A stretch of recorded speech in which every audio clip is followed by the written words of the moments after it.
خبر شامل کرتے ہیں بلوچستان کے شہر کلات سے ہمارے گدروشیا پوائنٹ کے نمائندہ نائب اسرار مینگل سے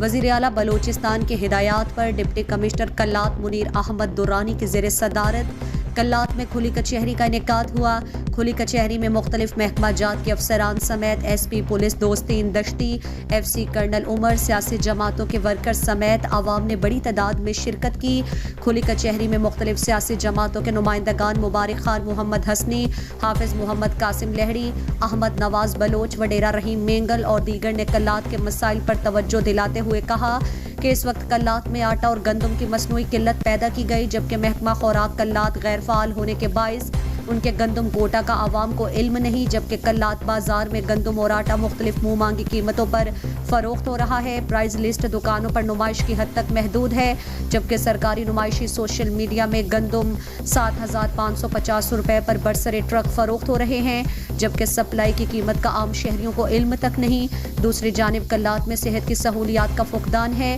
13 سالوں میں آغا عرفان کریم اسپتال بھی فعال نہ ہو سکا، جس کے باعث کلات میں ہر قسم کی بیماریوں نے جنم لے لیا، جن کے علاج کے لیے لوگوں کو کوئٹہ یا کراچی خوزدار جانا پڑتا ہے، جس پر ڈپٹی کمشنر منیر احمد درانی نے مقامی سیاسی جماعتوں کے نمائندگان کو درپیش مسائل کے حل کی ہر ممکن یقین دہانی کرائی ہے۔